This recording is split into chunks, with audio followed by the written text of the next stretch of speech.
हज़रत फातिमा रज़ियल्लाहु अन्हा इमामुल अंबिया वल मुरसलीन हज़रत मुहम्मदुर रसूलुल्लाह सल्लल्लाहु अलैहि वसल्लम की बेटी हैं। उनके निकाह का किस्सा लिखा है कि हुजूर सल्लल्लाहु अलैहि वसल्लम ने उनका रिश्ता उनकी इजाजत से, उनकी बशाशत और उनकी खुशी से हज़रत अली रज़ियल्लाहु अन्हु के साथ तय किया और फिर एक दिन मस्जिद में निकाह पढ़वा दिया। जुमा के दिन मस्जिद में निकाह हो गया और हुजूर सल्लल्लाहु अलैहि वसल्लम ने खुद जाकर, कुछ 2-3 औरतें साथ में थी, और हुजूर सल्लल्लाहु अलैहि वसल्लम ने उनके घर जाकर उनको रुखसत कर दिया। उनका निकाह हो गया। और चूंकि हज़रत अली रज़ियल्लाहु ताला अन्हु हुजूर अलैहिस्सलाम के घर में बेटे की तरह रहे थे, क्योंकि हज़रत अली का तो कोई था नहीं, बचपन में इस्लाम कबूल कर लिया था, फिर हिजरत करके मदीना मुनव्वरा पहुंचे तो वहां कोई उनका ऐसा करीबी रिश्तेदार था, हुजूर सल्लल्लाहु अलैहि वसल्लम के पास ही रहे थे वो, तो उनका न कोई घर था न कोई दर था।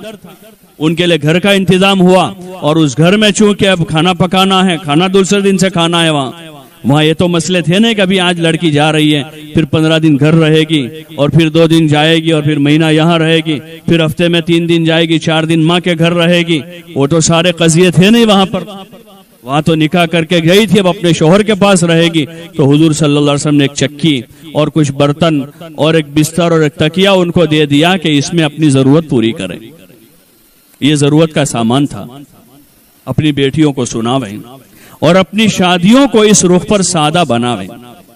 हाँ, अगर शादियां सादा बनेगी तो आसान, लेकिन शादी को सादी बनाने के लिए उस बच्ची पर आपको मेहनत करनी पड़ेगी पहले से, और बच्ची पर मेहनत करने से पहले बच्ची की मां पर करनी पड़ेगी कि बच्ची की मां अपना जहन बनावे कि हमें अल्लाह को राजी करना है।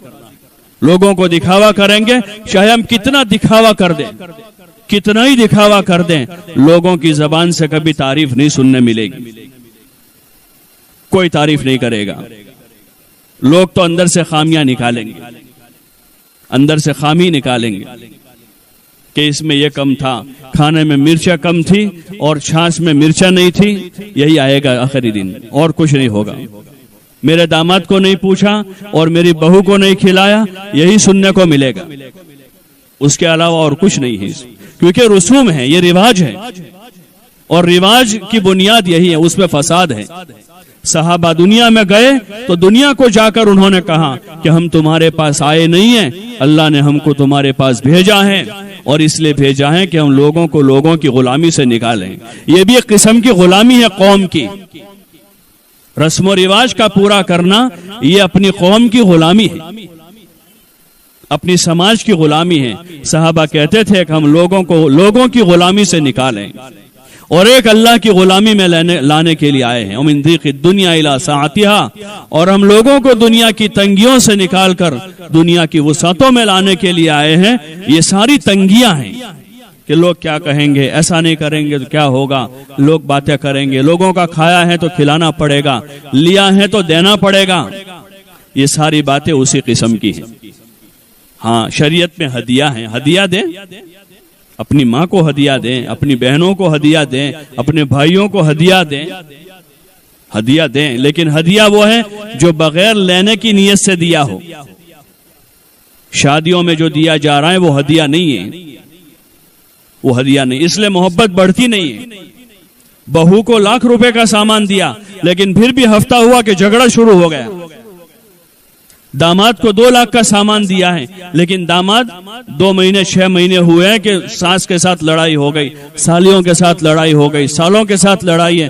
भाई, जिसने तुम्हारा 2 लाख का हदिया लिया है वो क्यों तुम्हारा दुश्मन बन गया, वो क्यों दुश्मन बना है?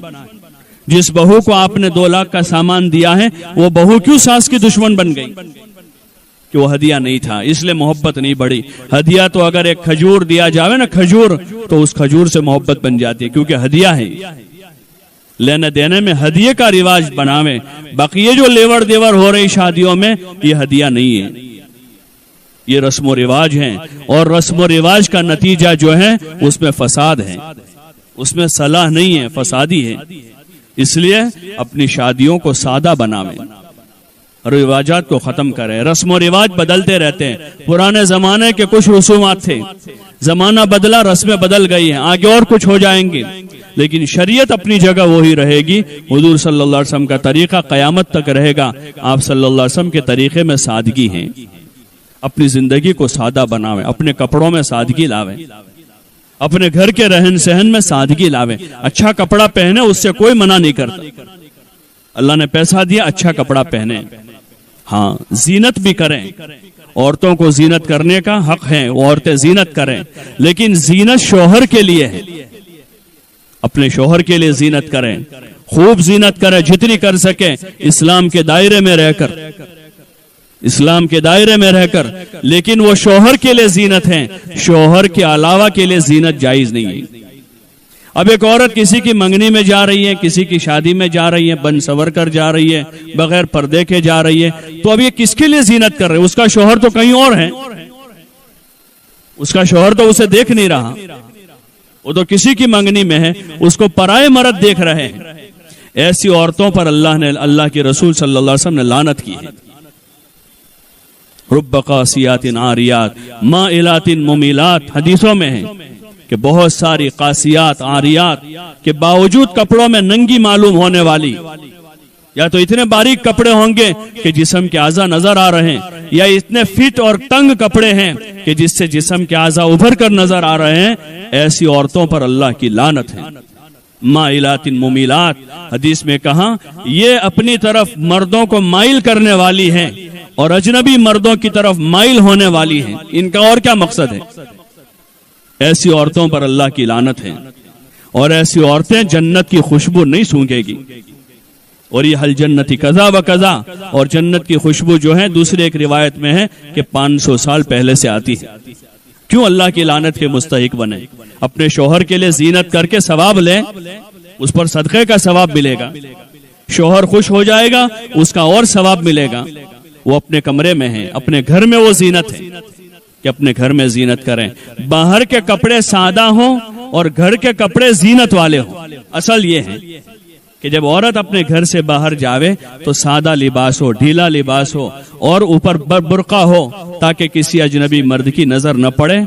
और अगर किसी मर्द की नजर उस लिबास पर पड़े तो उसको पता न चले कि इस लिबास के अंदर 60 साल की औरत है या 20 साल की औरत है।